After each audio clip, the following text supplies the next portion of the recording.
Do that mistake again. Please go ahead. I think I am finished with the answer. Okay. I think this question again was asked in another context, but I'd still like to discuss it with you. How and why were you removed from Mehdi University?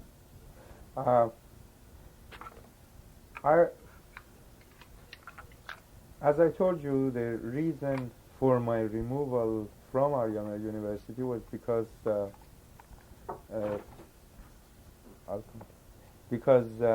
government of Mr. Hoveyda had changed and the government of Amuzagar had come on board, and government of Amuzagar wanted to undo some of the sort of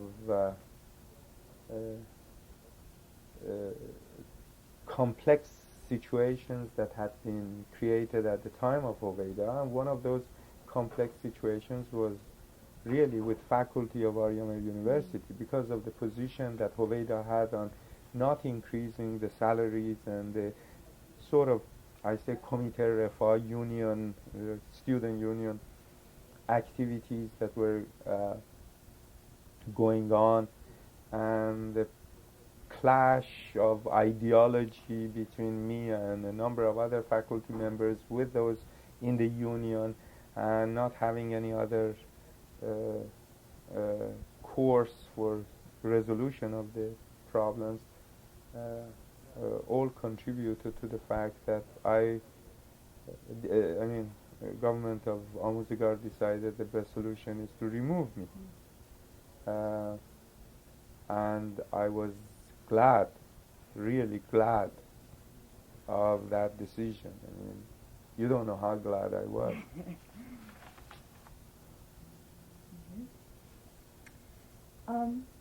Now I'm going to change the subject from Mehdi University to National Iranian Copper Industry.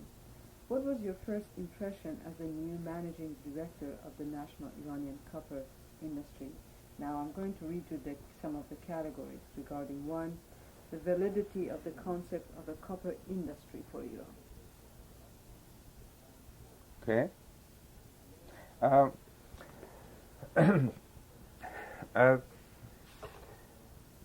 Iran has a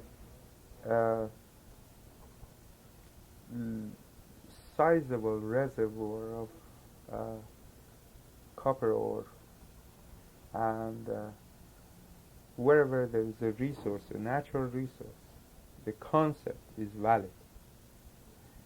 Now, the only question that can be asked in this regard, whether this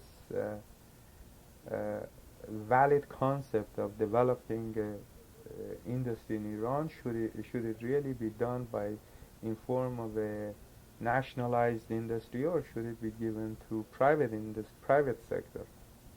The history of private sector in Iran essentially is reflective of this fact, that the private sector was primarily interested in making profit, and they would bring in a foreign firm to do all the exploitation and this sort of thing. And the real structure of cooperation between Iran and that foreign country would not be geared toward future development of an industrialized Iran. For this reason, it was decided that it would be done in a nationalized form. I didn't really have disagreement with the nationalization. There were aspects that I disagreed. Usually in Iran, whenever you could get away with a Chevette, you end up building a Cadillac. That's the problem. It could have been done slightly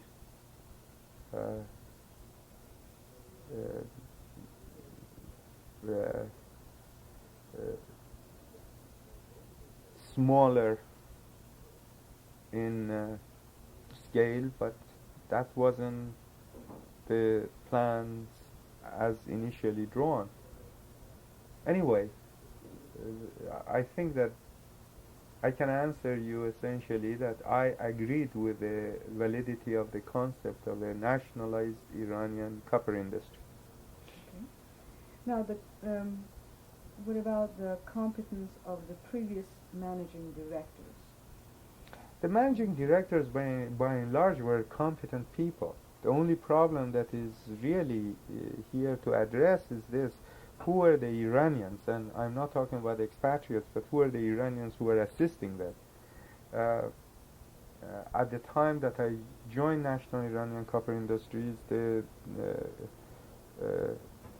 plant was half complete or less than half complete. In 1 year and a half that I was there, I pushed it as far as I could, so that by revolution, essentially by the outbreak of revolution, it was 97%, 98% complete. Well, now it is operating. I heard that it's operating at 1/4 of capacity because they have taken a lot of what we call as cannibalized one set in order to make the other set operational. The thing that was clear was lack of qualified Iranian technical people. I mean, that was something that hit me right in the face. The non-technical people, which is in the support, like accounting and this sort of things, was phenomenal. Real good setup. Because both Mr. Niyazmand and Mr. Tawakkoli, who were previously managing directors of this company, they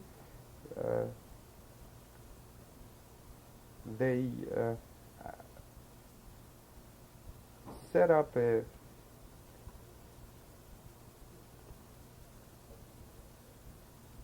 nice administrative system, and they employed people who were qualified to do the work. However, technically, at the time of Niyazmand was relying primarily on Anaconda to provide the expatriates who would assist him. Anaconda never provided that the group of people that Niyazmand had in mind. I'm sorry, what was that name? Honda? Anaconda. That's Anaconda Copper. Mm-hmm. And Tawakkoli came from Tabriz machine manufacturing plant. He really didn't have anybody. I mean, he didn't come from background of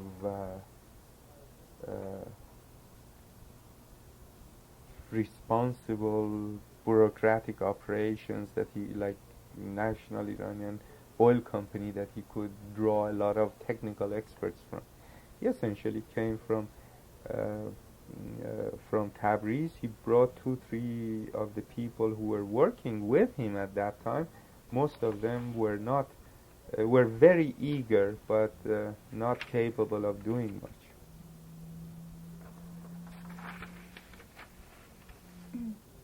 How about the competence of the company's management and staff?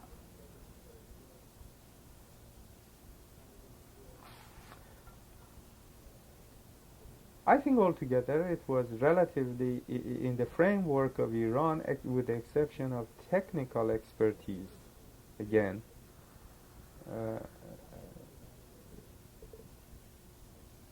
it comprised of a group of highly motivated and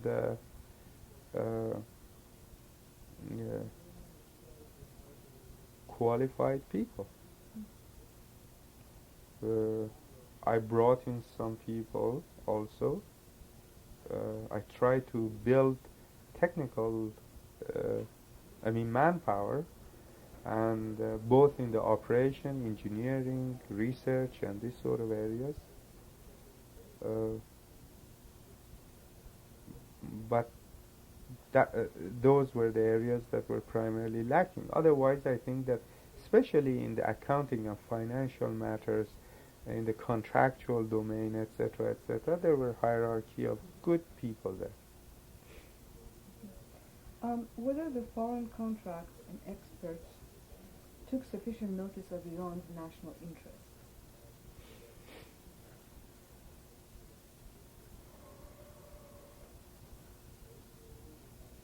Well, let's look at it from different groups who were involved. One group was contractor. The contractor was Ralph M. Parsons, and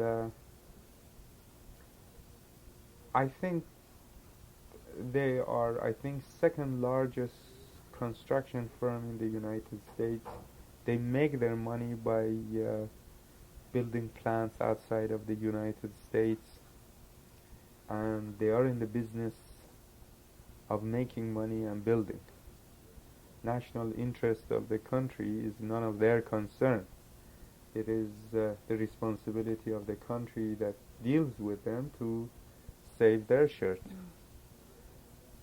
The second group of technical people, or expatriates, who came from Anaconda. There was a sort of a management contract was signed with Anaconda after Anaconda was expelled from Chile following Allende's takeover, and the contract said something like this, that you help us send expatriates, Anaconda expatriates who are being released from Chile to Iran, and we'll pay their salary according to the U.S. Basis of the U.S. salary. We will pay 25% extra to them to come to Iran, and we'll provide housing for them at the mine, and something like that. Anyway, they had to pay Iranian taxes and American taxes simultaneously, so I think an additional stipulation was made in order to provide for them the necessary funds so that they would not be double taxed. But that part of Iranian tax was going back to government of Iran, and that was another factor. So essentially, an American would get 25% extra pay for coming to Iran. The salaries were moderate. I mean, a very high caliber guy would get somewhere around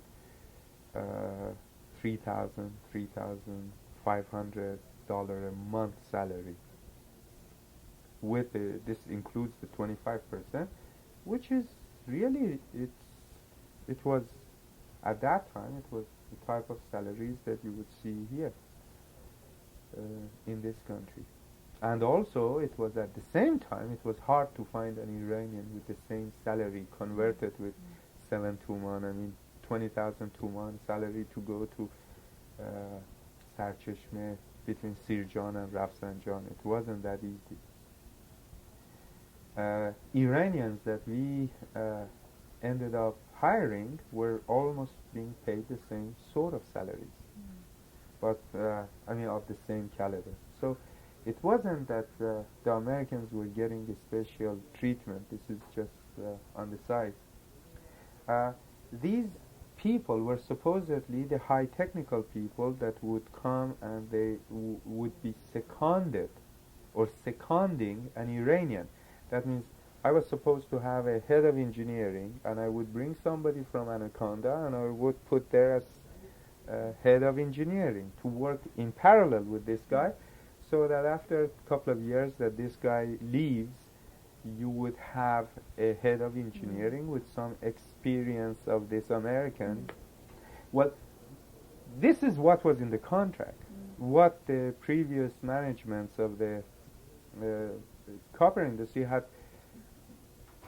not done was to find that Iranian and put in there who would be qualified enough to become a head of engineering.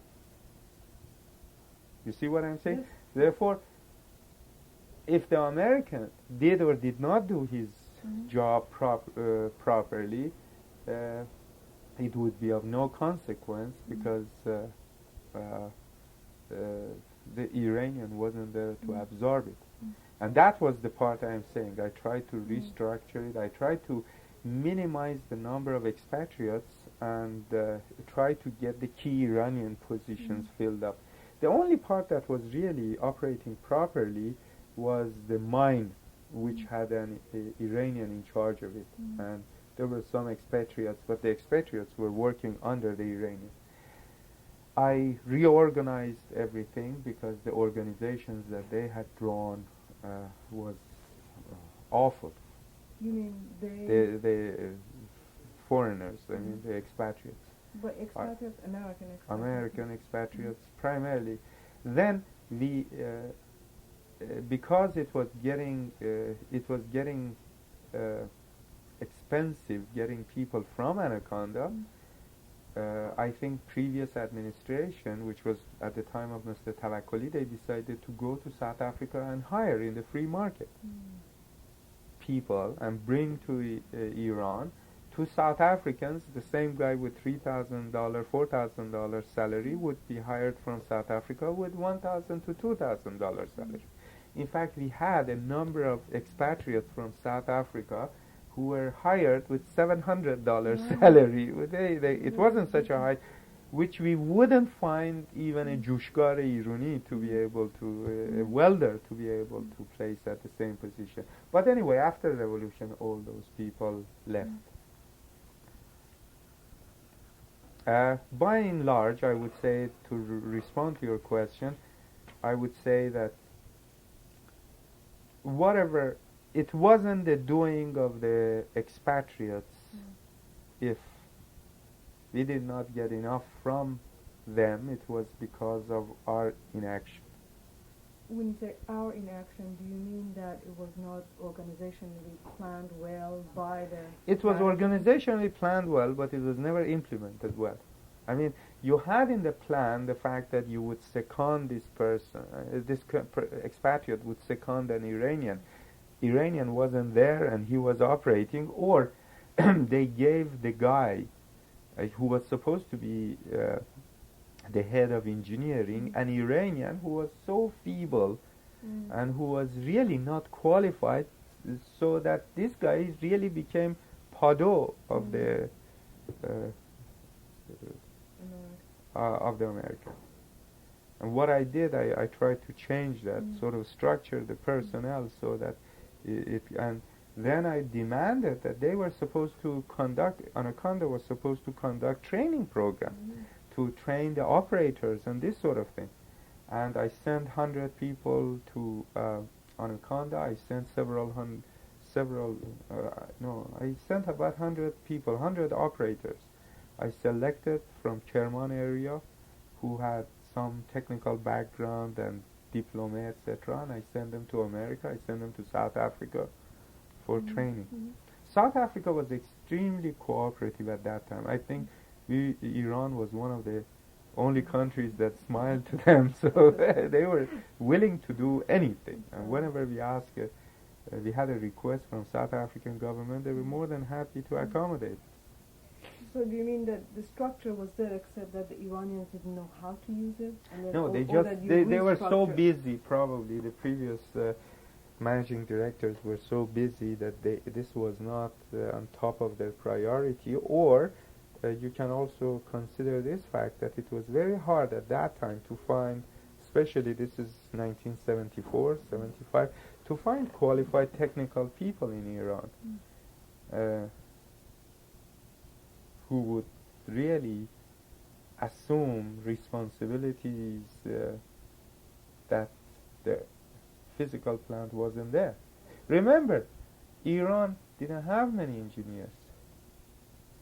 All the engineers that we had were young graduates, so you wouldn't be able to find anybody with some experience in engineering of a large physical plant or a factory or a complex factory with metallurgy, mining, material handling, all of these things in enormous scale in it. What happened as a result? Well, it was hard to find fill such positions.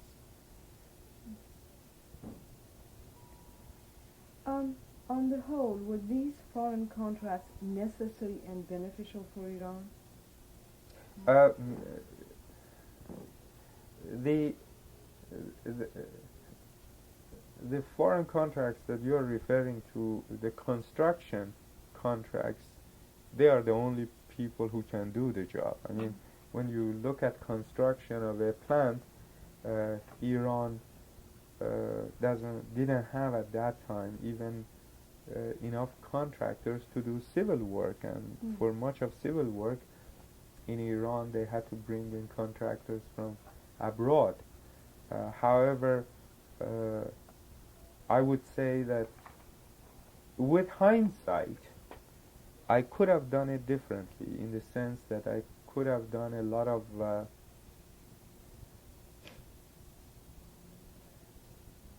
I could have participated more actively in the administration of the construction if I were there from the beginning. The construction management was primarily left at the beginning to the American firm, with Iran picking up the tab. At my time, we were actively involved with them. In fact, we were getting they had to provide us with pro forma invoices, and we would check that and this sort of thing. It was a lot of interaction going on. It may have slowed down the construction a little bit, otherwise we may have been able to go faster, but I don't believe in that. I mean, whenever something we had to do, we did it very quickly. By and large, Iranians are very good in construction. If we have to do it now, the situation is different. I mean, at that time we didn't have many engineers. Now we have about triple the size of 3 times larger number of engineers in Iran even. When you say at that time, how long did... That's when 74. The population of engineers in Iran underwent a significant change. In 1968, there were only, or 66 actually, there were only 11,000 engineers in the entire country. Now this is all areas.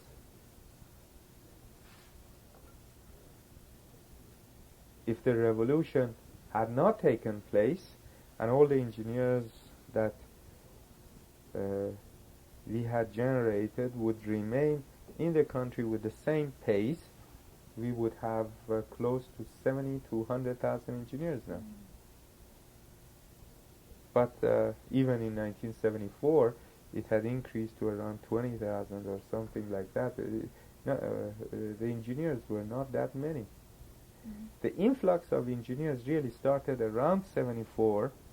They came back to Iran, and the engineering schools started producing in larger numbers. Otherwise, before that, in 50s and 60s, there were only 1 or 2 or 3 schools that they used to take a limited number of students every year and graduate 3/4 of them and lose the rest by attrition.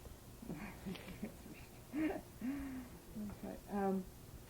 Were these contracts signed on purely technical and business basis, or were there political or other considerations involved? The one contract I was involved with was the contract with Krupp and Machine for the refinery, copper refinery. The contract was put on bid after Anaconda prepared the documents through a consulting engineering firm, I think, the bidding documents. It went on bid. It specified what sort of plant and this sort of things we wanted. I remember some international companies participated in the bid. There were essentially 2 competing bids. One of them belonged to a sort of a consortium of American and Japanese, and the other one was another consortium of Belgian and Krupp. It was recommended by Mr. Tawakkoli to the Economic Council, High Economic Council, that we signed the contract with Krupp and Machine Consortium, and His Majesty agreed. The difference in price was relatively few $1 million only. The basis of that agreement was this, that what were the thing that Krupp and Machine were giving us was slightly better than what American, and it was slightly more expensive, about $2-3 million, but Shah argued that we own 25% of Krupp, and as a result some of the interest gets back to us, so it was given to Krupp. Based only on technical consideration, the two were sort of toss-up. I mean, it wasn't one of them much better than the other. When I became the managing director of the company, I knew that I had to sign the contract with Krupp and Machine. I gathered a group of technical people, and I hired somebody. This person was also hired from before. A fantastic lawyer. He was an American lawyer who was both an electrical engineer and a lawyer, and was a contract lawyer. Very smart, and we negotiated 1 month, day and night, every sentence, every phrase, etc. After revolution, it was declared that that's one of the best contracts, I mean, that was signed. But it was purely technical. At no time I was pressed, with the exception of 2-3 things. One, I received a letter from Japanese that said that we are willing to reduce our price few $1 million. And that letter I sent, this was after it was selected, I sent to Mr. Ansari. Mr. Ansari said, if you, once you have selected and declared, if you want to get trapped in this sort of argument, we can't. So we answered it no. I mean, this is, but usually we did it rightfully. That means it was we tried to gain as much as possible in the final drafting and negotiations of the terms of the contract. And it was a beautiful contract in spite of the revolution and all the problems. It was built, and it was built successfully, and it's working. And that's the important thing. Yeah. When was it signed? When was the contract signed? The contract was signed late 1977. I negotiated. Probably early 1978 was signed. And then the construction began? The construction began immediately, and it went on during my time, and then even after revolution it continued. There were some disruptions. Within a year or year and a half of disruptions, it was finished. But at no time there were any pressure on me for anything by anybody. However, one day the head of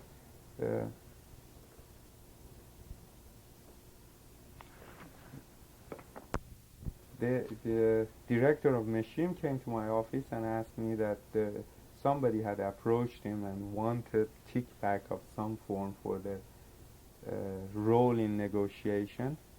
I called the Minister of Industries, who was also resigning at that time, and I told him that such a thing had happened. Anyway, he said that ask him to pursue it and this sort of thing to the extent that we could document it and give it to the Attorney General's office for prosecution. Apparently that was nothing happened.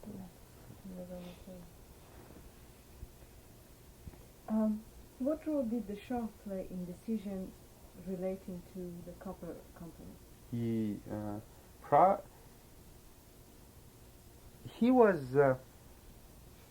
he was under the impression that the copper was much larger than what it was and was worth much more than what it really was. Somehow somebody must have given him this idea. Iran had so much copper, and after a lot of work we were able to prove that the Iranian reserve of ore is so much. And Shah, I learned that Mr. Tawakkoli had informed the Shah a year before of a number which was higher than the one that we had just established. So I think that there was some eagerness on the part of the managing directors to convey the message that this is bigger than what actually it is. But Shah was, with the exception of the decision that I know he had made initially on setting up the firm and this sort of thing, I only had one audience with him during that time. Excuse me.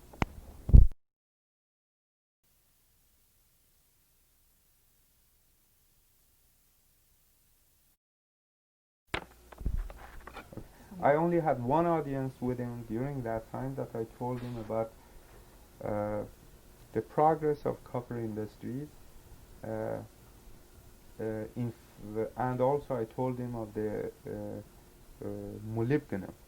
And Shah said, "What is molybdenum?" I said, "Well, this ore has a high content of molybdenum. In fact, it would be considered by some as a molybdenum mine too." He said, "What is molybdenum?" And I explained to him that molybdenum is used in special alloys to make extra strong steel, which is used primarily for gas pipeline and this sort of things, like the pipe that were, for example, used in Russia. They have high molybdenum content. And he said immediately, "Why don't you talk to Ardebili of steel industries and set up a special alloy plant in Iran?" We set up in Iran, which is also operational, I heard, a molybdenum plant that creates molybdenum concentrate. We established the foundation for building a molybdenum roasting plant, essentially. And anyway, he was very much interested in technical discussions that we had at that time, but something very funny happened when I was over there with Shah, in the only audience that I had with him, private audience, during the time I was the head of copper industries. Apparently he suddenly stopped talking to me, picked up the phone and called Prime Minister Amuzegar and told him, "Write in the papers that the government would apologize for the action that has taken place, but don't mention the name of the Ayatollah." This was the same day that the Havani Ruz had entered Shariat Madari's home, and 3 people were killed.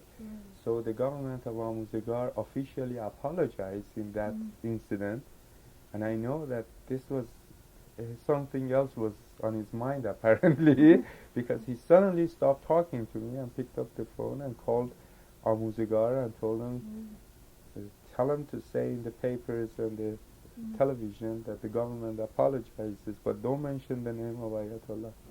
And that was it? No, yeah, that was it. And then he hung up. But apparently, Prime Minister had talked to him on the incident before, and he was thinking about what to do, and probably that's what he did.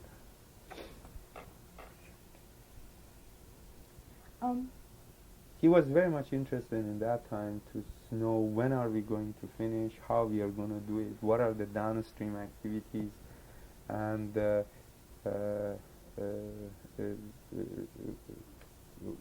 what are we doing? Does it make sense altogether or not? Yes. I'm just a little bit confused over these constructions. When did exactly the constructions begin, and how long did it take? I mean, it seems to be the construction has different elements in it. First, there's a construction of mine and concentrator and smelter. Concentrator, essentially, the ore is 1% copper. The concentrator is about 30% copper. The ore is 90 some odd percent copper, and it's an ore. Then it's the refinery that refines it in an electrolytic refinery, and you get 99.9% copper plates. Then there is casting, that you have to roll it, make or billet slabs and this sort of things. Then it's rolling, that you make different sheets, tubes, and this sort of things. At the time when I say the first, Ralph M. Parson was in charge of the construction of the concentrator and smelter. Krupp Machine was in charge of the construction of the casting plants and refinery. And then the downstream stuff that makes tubes, cables, etc., etc. Also a continuous casting, which is a plant that would give you rods. The rods would be used for cables and this sort of thing.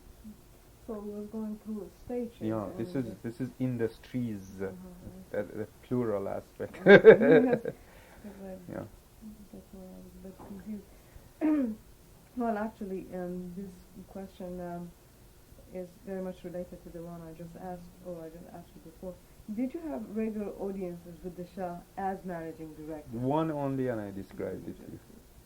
When did you first sense that the monarchy was about to be overthrown?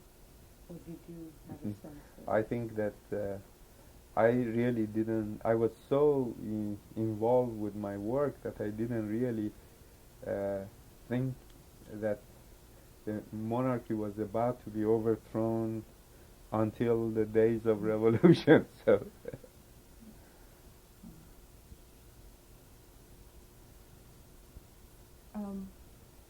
So you had no inkling about what was about to happen? Well, not in that sense. I was under the impression that probably there is going to be some major changes in Iran, but the major changes I was envisaging probably was more in democratization of the society and this sort of things, rather than a change of monarchy altogether.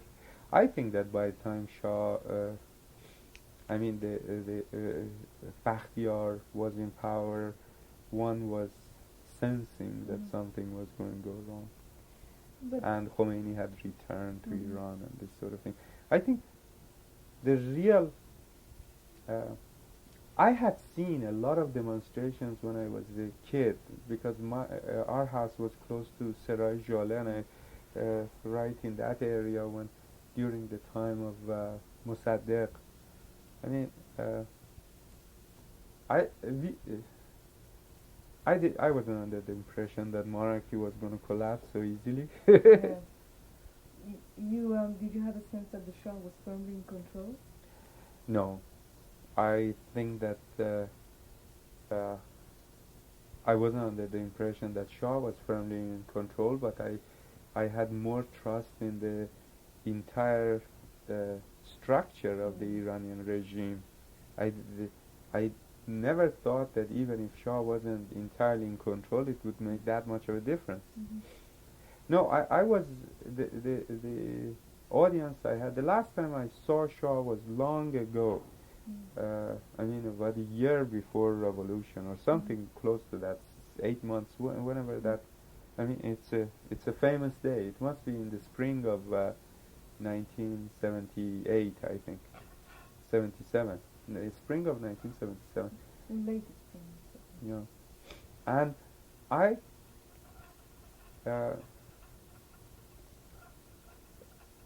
at that time he was in power, because if you remember, few weeks after this incident, Amuzgar regime put up a massive demonstration in Tabriz. Millions of people came and shouted pro-Shah slogans. That was a fantastic action on the part of آموزگار and Tawakkoli, who was instrumental in that. So even by late 1977, it was obvious that well, Shah was in control. But I had a notion that I conveyed to several people. I said, hey, the same thing that happened in universities is happening on the streets of Tehran. And we have understood that phenomena, and we could cope with it in some way. At least the way that we coped with it at the university was well established. And you are doing everything wrong. I mean, you are not drawing from the experience that you had, and if you want to cope with the problems of streets, you have to adopt the philosophy of not antagonizing the bystanders. The bystander is going to let them break windows, and then let's establish some avenues for prosecution, not even a physical prosecution, at least in the minds of the people. You have to establish who is at fault, who is the oppressor, or who is the activist, and who is Zalem, who is Mazlum. I mean, that you have to establish. But anyway, that didn't get anywhere. It was easy to say, hard to come up with nuts and bolts and things like that. To whom did you say I talked with our minister. I asked him to convey that to Mr. Amuzigar, which was Mr. Amin.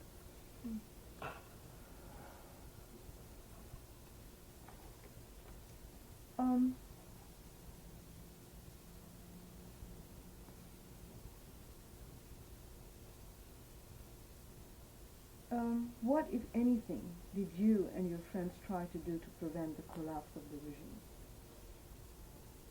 regime? First, you have to recognize that we didn't know the regime was collapsed. If you look at it from 2 points of view, from the point of view of that whatever was happening, revolution as Shah called it even, was going to create an environment of democratization in Iran, we weren't opposed to that, and we liked it. And if the revolution was supposed to be a mechanism for realization of this level of democratization, fine, there was nothing wrong with it. If the revolution was collapse of the regime, well, we didn't really recognize that the regime was collapsing until very late. And well, not much could have been done at that time. We were trying to only make the transition from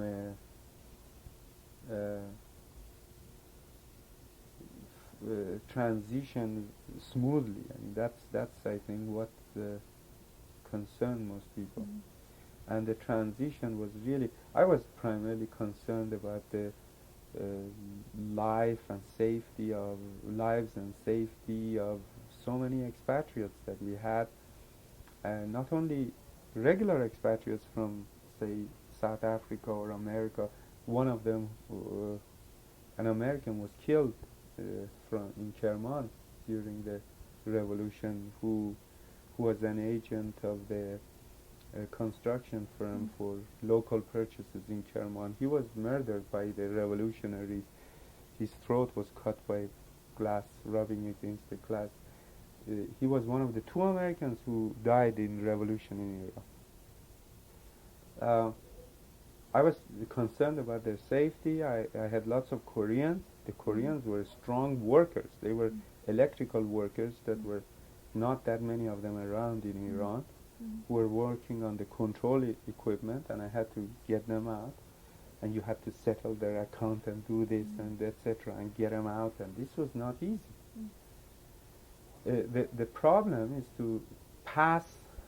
I mean, I had somewhere around 10,000 people under my direct or indirect supervision, and I wanted to get the company to do a smooth landing. I mean, I didn't want the system to collapse. Even after revolution of Bazargan wanted me to stay. Well, I know why, because he couldn't do anything immediately, but I resigned anyway. It was very hard. Nobody really, it wasn't considered a revolution even after Bazargan had come, because I didn't see any of the immediately, except for the institution of royal palace and monarchy. No other institution of Iran was subject to immediate change after Bazargan took over. But as time went on, the situation changed. Well, then again, this is a follow-up question. Please describe your life and thoughts on the eve of the revolution and the days that followed.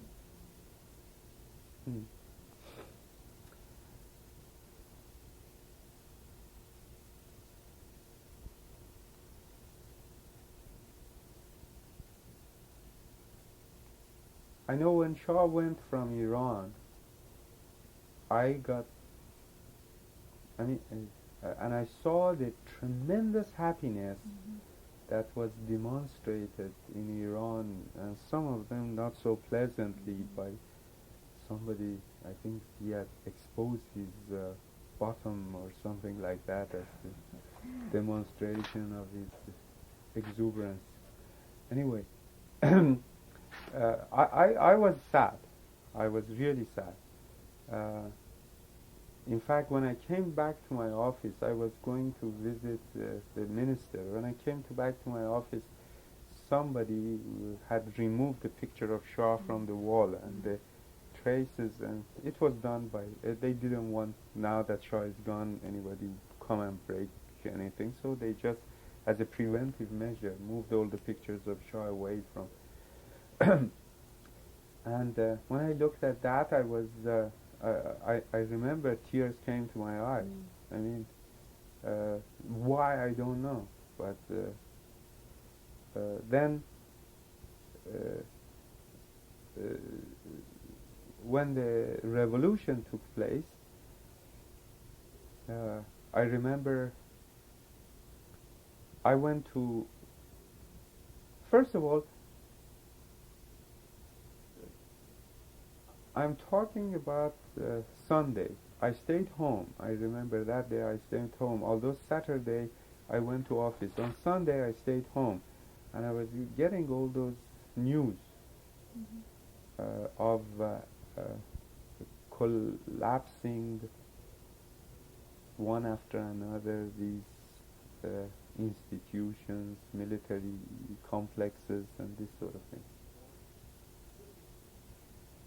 And my wife was a medical doctor, and I remember in the middle of this setup we had to go to hospital, so I went with her. I was concerned that of looting and this sort of things. I was I'm just thinking whether I was concerned about my own life. I mean, I wasn't concerned about my own life, but I remember I was really trying to think what I would be doing from now on. I mean, I had a sort of a course that was of activities that was in the university and later on in the copper, and I knew that with this I'm not going to be in government anymore. I didn't want to be in government anymore. I mean, that was In fact, I remember I went day after, I went to my father and I started discussing with him that I now want to resign from everywhere. I knew that the best way is to go on a line of business which is other than government job, or well, none of these two organizations were solely government, but they were, for all practical purposes, they were government. I wanted to go into engineering and this sort of things, maybe establish a consulting firm or work with somebody who has a consulting firm. But anyway, I was more concerned at that time with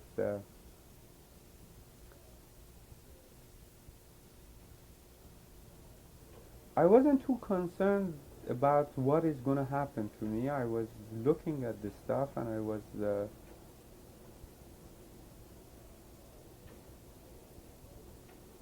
was just concerned about myself, I suppose, and in the sense of a very futuristic type of thing, not immediate concern. The revolution was took place with a lot of order, and I knew I hadn't, and I knew that I mean, I wasn't feeling concerned about myself at all. In fact, I was shocked when I was when I went back to university and one of the students said that we want to take you to jail. I went to the jail and I talked to the person and I wanted to leave because they took me to, so that they examine the papers and see whether they need me or not, or they want me to stay or not. But I told the guy that I have a 4 o'clock appointment and I have to leave. I mean, I never considered that I would be of the kind that would be kept there for 4.5 months. But they had, well, I didn't have all the information.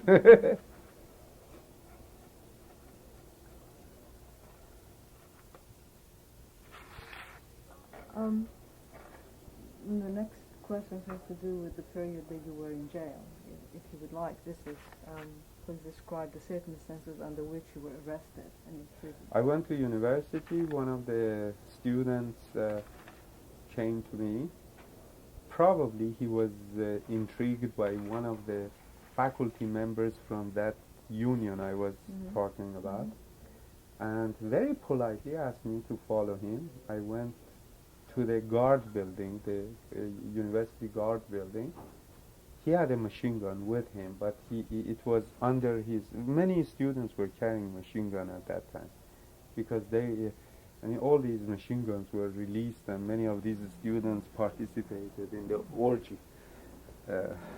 Anyway, I went to the guard building. They were extremely polite. Give me a call sometime. Okay, I will. And then after a few minutes, the guy came in and told me that we have requested the Revolutionary Attorney General whether they need you for imprisonment, and they have said no.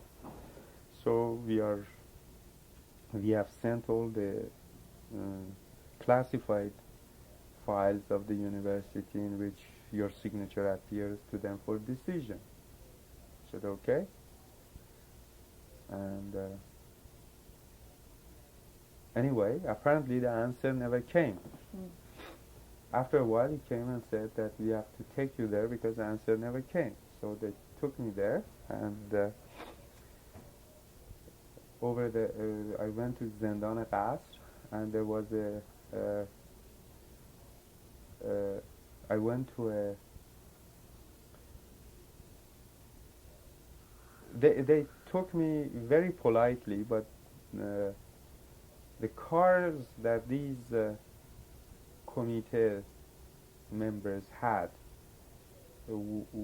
belonged to chief of police or something, because it was a Mercedes and this sort of thing. And anyway, they took me there, and then a man came with beers and he started questioning me. The questions were, he was going through the file and he was asking, what is this document and what is your relationship? He asked me 2-3 questions. What was your relationship to Shah? What was your relationship to Savak? And I told him that Shah was this guy, and I had met him several times. And what was your relationship to Savak? I told him I had no special relationship except what is in the course of one's duties. And then they asked me about specific documents. They didn't know much about the organization set up in Iran because they were asking a lot of dumb questions. Anyway, and then I told them that, hey, I have devoted all my life in education, and I believe in education. I have built a university, and I believe that the only way to the prosperity of the future of Iran is in educating the youth of the country. And said that,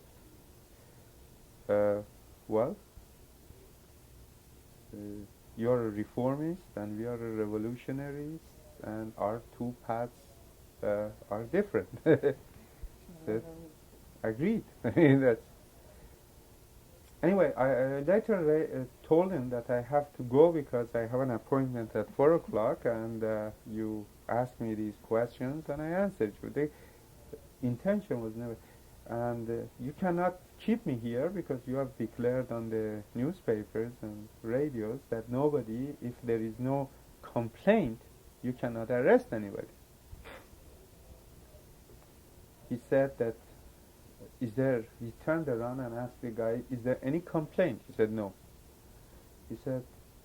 I said, well, I have been at the university. If there is any complaint, you can ask the students, because there were a number of students who were working, especially the Mujahideen group, were working in the prison. Apparently, prison was held in the hand of Mujahideen, at least the administration part, or people who were pro-Mujahideen, maybe because of more religious inclinations that they had.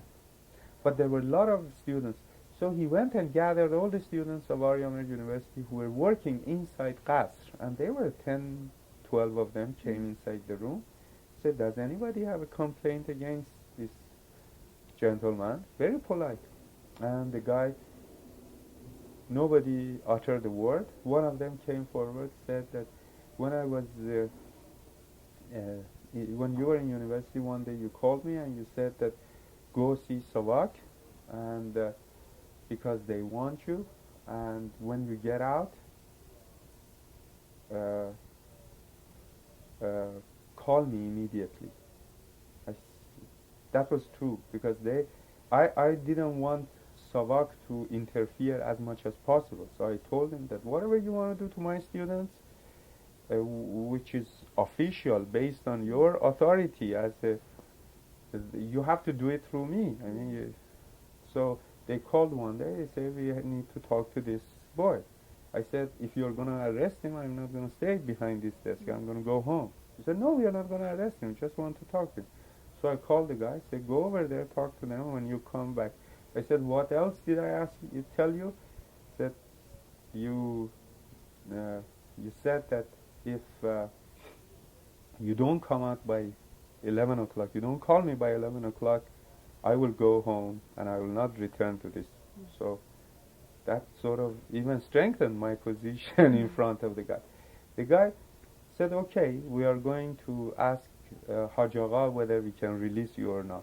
Apparently the file with a recommendation or something was sent to a Haj Agha who was an Ahang Furush or something in charge of prison.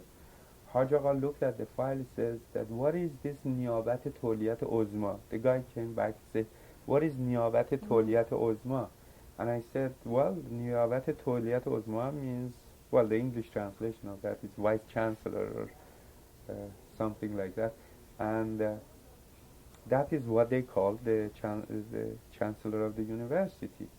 He said, Haj Agha migan, who is Tawliyat Uzma? I said, Shah. He said, Tawliyat Uzma is Shah. Haj Agha decided that since I was vice to Shah, I should stay. And they said, why don't you declare in the university if there is any complaint, because I had raised the technical issue, and we are going to keep you. I was under the impression after 1 or 2 days I will be released. Apparently there was no complaint or of any consequence, and finally they released me after 4.5 months. I'm going to turn the